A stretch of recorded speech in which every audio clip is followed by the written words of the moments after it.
Ini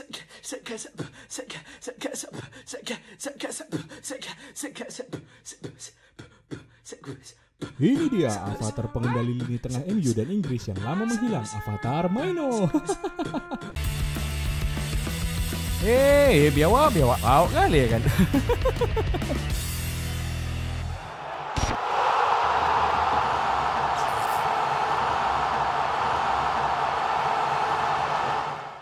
Oke kawan-kawan, hari ini aku mau cerita sedikit lah tentang anak muda bertalenta yang lagi panas-panasnya diperbincangkan di sekitar Manchester sana aja lah. Enggak lah, lagi rame nih publik Inggris dan dunia membicarakan anak muda dari Manchester yang baru aja debut kemarin itu. Siapa lagi kalau bukan Kobbie Mainoo. Kenapa kita harus ngebahas anak ini? Karena dia jago. Jago kali wak geng untuk anak seusia dia. Tapi sebelum jauh kita ngebahas, aku cerita sedikit lah soal latar belakang si Mainoo ini ya kan. Kobbie Mainoo ini lahir di Kabupaten Stockport, Manchester tanggal 19 April 2005. Kalau tadi lahirnya di Kabupaten Karo, aku rasa namanya udah Kobbie Mainoo Ginting ya kan. Dia sekarang berumur 18 tahun. Pekerjaan main bola, makanan kesukaan nasi goreng, dan minuman kesukaan teh sisir gula batu kurasa. Waktu kecilnya dia bermain di Sheffield Wednesday Junior. Ini kayaknya SSB lokal sana lah ya. Sebelum akhirnya dia gabung ke Akademi MU di umur 9 tahun atau sekitar kelas 3 SD. Dia tanda tangan profesional kontraknya bulan Mei 2022. Debutnya di MU dipilih Kerbo waktu Januari 2023. Dan dia ini pernah memenangkan Jimmy Murphy yang Player of the Year-nya MU tahun 2023. Di MU kemarin dia digaji 10.000 pound per pekan. Dan baru aja naik gaji jadi 20.000 pound per pekan karena klausul kontraknya kemarin ada kenaikan 100% kalau memenuhi jumlah pertandingan tertentu. Karena dia sering starting, cepatlah dia sampai ya kan. Cuma dibanding sama pemain-pemain lain, gajinya ini terbilang kecil dengan kemampuannya yang sebesar ini dan juga terbilang besar dibandingkan dengan teman-teman seusianya. Kalau kayak gini untung di MU lah ya kan. Bayar karyawan dengan gaji kecil tapi efeknya besar. Ada yang kerjanya pun malas digaji besar. Yang rajin kerja malah gajinya di bawah UMR ya kan. Sebenarnya banyaknya pemain bocil yang dipromosikan ke tim utama, atau lebih spesifiknya tim utama MU lah. Tapi entah kenapa baru Mainoo inilah yang menarik minatku untuk dibahas. Garnacho yang katanya the next Ronaldo aja nggak surakung bahasnya. Pemain muda MU sebelum Mainoo ini yang menarik minatku buat dibahas ya Greenwood lah. Itu pun karena skandal. Si Kobbie Mainoo ini ditanya siapa pemain idolanya, ternyata dibilangnya Ronaldinho. Kalau ditanya dia kenapa nggak mengidolakan pemain MU, mungkin sama jawabannya kayak jawaban ada inilah. Semua sampah ya kan.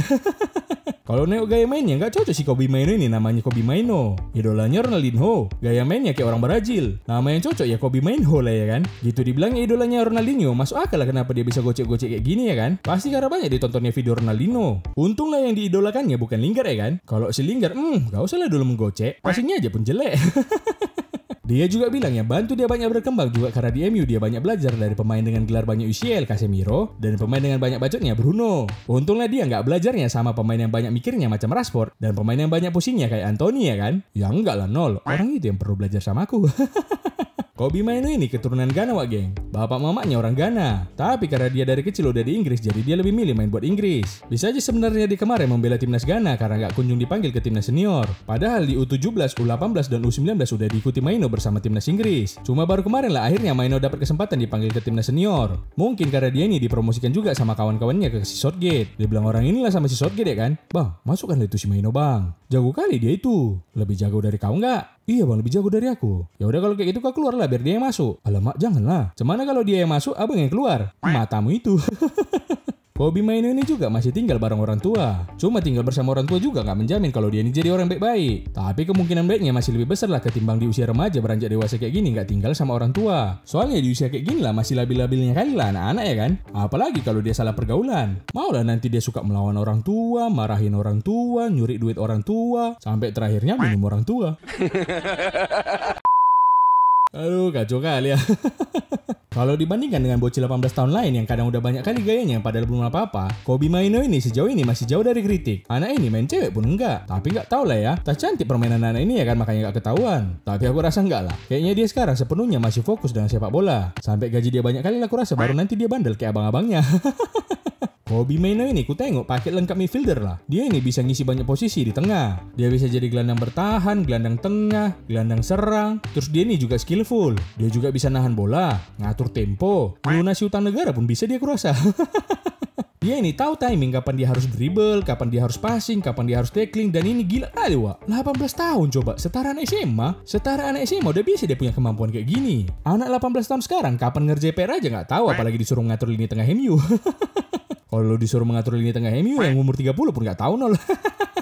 Yang spesialnya dari si Maino ini lagi, dia bisa cepat mikir apa yang harus dilakukan di situasi yang sempit dengan gerakan yang simple-simple dan gak panik kalau di lawan. Kalau dia tadi udah umur 30, ini normal-normal aja nya. Tapi ini bocil umur 18 tahun. Udahlah dia ngebos di lapangan tengah, tackle-nya pun sering kali on point. Ibaratnya nih kayak nekan retri lah. Cet, dapat turtle. Cet, dapat lord. Beda sama si Lingard yang nekan retri ya kan? Kalau si Lingard nekan retri, cet, dia yang jadi lord.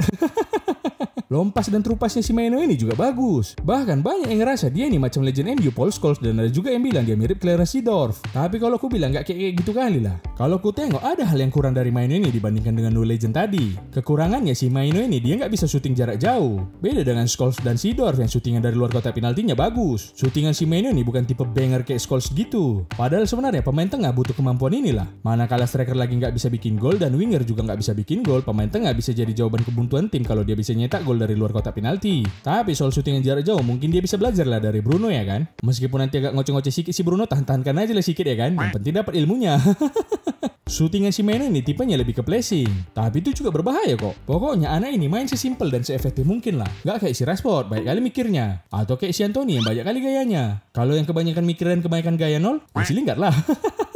Udah gitu kan aku yang bingungnya sebenarnya si Maino ini kelihatan jago. Apa karena dia main di antara pemain-pemain jelek makanya terlihat lebih jago dari yang lain ya kan? Cuman semenjak dia nyetak gol yang penting dan cantik waktu lawan Wolves, dan dia terus-terusan jadi starting di MU meskipun ketika MU main jelek dia jarang main jelek. Ya biarpun mukanya nggak ganteng-ganteng kali ya kan. Sejak saat itulah dia mulai dapat sorotan. Apalagi dia mainnya di MU yang tak lepas dari sorotan media. Udah gitu bisa digusurnya si Eriksen sama Amrabat. Dan tentunya dia terlihat macam orang terpintar di antara pemain si Pau yang ada di MU. Tapi jujur aja loh dari beberapa kali nengok dia main, emang dia ini secara pribadi salah satu talent yang patut diikuti perkembangannya. Gaya mainnya banyak tapi orangnya nggak banyak gaya. Tapi kan yang jadi masalahnya, tunggu. Wah geng, udah sejauh ini kalian nonton loh. Udah bisa lah kalian subscribe biar cepat kita sampai 1 juta subscriber ya kan. Gak tahu kalian caranya? Ini tombol ini kalian pencet-pencet aja kayak gini. Hahaha, udah. Kalau udah thank you geng, balik lagi kita ke kontennya. Sebenarnya harus hati-hati juga kalau sering dipakai pemain muda ini. Kayak contohnya Pedri lah. Hari itu pas musim 2020-2021 terus-terusan dipakai anak ini semusim penuh. Ada sampai 73 match dia dimainkan. Terakhir sekarang kalian tengok lah efeknya dia jadi gampang cedera. Cuma kalau MU musim depan gak masuk UCL dan kalah di babak-babak awal Piala Ciki, itu lain cerita lah ya kan. Mau dipakai pun si Kobe Maino ini 90 menit terus pun bakalan adanya liburnya, orang dikit kompetisi yang diikuti ya kan. Walaupun dipinjam di pertengahan minggu buat main di Liga Tarkam pun masih sempat si Biao ini ya kan. Cuma maksudnya janganlah terlalu overuse sekali nanti si Kobe Maino ini. Harus dijagalah kesehatan dia. Aset kali ini buat MU dan timnas Inggris. Kalau si Lingard nggak aset nol. Oh kalau dia nggak aset, aset man yang ianya. Tumbuh kembangnya si Maino ini juga tergantung kawan-kawannya. Bagus pun dia megang bola, tapi kalau kawan-kawannya nggak bisa main bareng dia, mungkin pelan-pelan bukan dia yang mempengaruhi kawannya, malah dia yang terpengaruh jadi pau pula nanti ya kan. Jadi mungkin di MU nanti antara pemilik MU beli pemain yang bisa membuat anak ini berkembang, atau malah nanti dia pindah ke tempat main yang lebih membuat dia berkembang. Gak usah lah dulu jauh-jauh cerita ke Madrid, nyebrang ke Manchester sebelah aja udah jauh kali nanti bedanya dia berkembang. Cuma resikonya gitu dia masuk situ, mau lah nggak selamat dia pulang ya kan. Makanya cemana MU musim depan tergantung cemana bursa transfer mereka nanti. Kalau Iniesta nanti jadi nyari tandemnya Maino di lini tengah, terus habis itu mereka nyari striker yang bagus buat nambah lini serang MU, ditambah lagi nyari winger, back sama kiper, ya mungkin Maino kepanjangan kok ngomong nol. Bilang aja kalau mau bilang ganti aja semua pemain MU itu. Ya itu dia sih sebenarnya, gak enak aku bilangnya, untung udah kalian bilang. Di usia yang masih muda, dia udah masuk skuad senior Inggris. Bukan dia yang pertama kayak gini dan juga bukan dia yang termuda. Inggris juga sebelumnya pernah punya talenta muda yang belum terbukti kali tapi bisa bersinar dan akhirnya jadi pemain bintang. Ada Michael Owen, masih muda. Di tengah banyak striker Inggris yang lagi bagus-bagusnya saat itu, dia yang terpilih jadi tim inti. Habis itu ada juga Wayne Rooney. Dari masih muda udah dipercaya memperkuat timnas Inggris. Dan akhirnya jadi pesepak bola kedua terbanyak capsnya buat Inggris. Berarti nggak menutup kemungkinan Kobe Maino juga bisa nanti kayak gini. Apalagi sekarang ada Maino dan Bellingham di lini tengah Inggris. Inggris otomatis bakalan jadi lebih kuat. Yang bikin lemah ya karena ada Harry Kane lah. Karena terpapar kutukan gak bisa juara jadinya. Kayak kemarin lah dia baru melakukan debut waktu lawan Brazil. Biarpun dia main cuma beberapa menit, tapi dia nampak tampil cukup matang. Walaupun ujungnya kalah ya kan. Tapi kayaknya kalau trio midland Inggris diisi sama Bellingham, Rice dan Maino, bakalan sedap kali lah ini. Jangan pula Calvin Phillips Henderson sama Gallagher. Gak usah lah dulu lawan tim besar. Pas latihan aja udah pasti kalah mereka ini. Tapi harusnya si Southgate melihatlah kemampuan anak ini. Dia kayak potongan puzzle terakhir yang dibutuhkan timnas Inggris di lini tengah. Biar jangan terulang lagi kejadian final Euro 2020 kemarin. Bisa lini tengah kalian kalah sama Jorginho coba. Biarpun banyak posisi vital lain di timnas Inggris yang masih diragukan. Kayak contohnya Inggris nggak punya kiper yang bagus sekali. Dan backnya juga orang ini masih bergantung sama Harry Maguire coba. Kalau ada aja tim yang masih bergantung sama Harry Maguire, itu udah menandakan kalau tim itu tim lemah. Betul lah. Harusnya dia wajib dan harus dibawa ke Euro 2024 nanti dan jadi pemain inti meskipun usianya masih muda. Tapi kalian tengoklah kematangannya jauh di atas beberapa gelandang yang dibawa Southgate. Kalau si Southgate ini nggak bawa dia, udahlah. Mending suruh aja lah si Southgate ini ngelatih MU. Kalau mau melawak aja sekalian di klub lawak. Tapi udahlah, semoga lah si Kobe Mainoo ini terus berkembang ke arah yang lebih baik. Tetap ilmu padi dan selalu menyala ya bangku. Dan dia ini sebenarnya berpotensi jadi legend, baik di timnas Inggris maupun di MU. Kalau misalnya dia betah di MU, paling 2-3 tahun lagi dia bakalan sangat vital lah di lini tengah MU dan timnas Inggris. Fans MU harusnya bersyukur punya pemain muda kayak gini, yang mungkin bisa menggendong tim kalian ke depannya. Berterima kasih lah kalian sama si Ten Hag yang mempromosikan dia ke tim utama. Si Ten Hag yang kemarin butuh kali Frankie De Jong pun mungkin gak terlalu ngebet kali lagi karena ada si Mainoo ini. Justru harusnya malah Frankie De Jong yang butuh Ten Hag sekarang. Karena udah berapa bulan makan gak makan.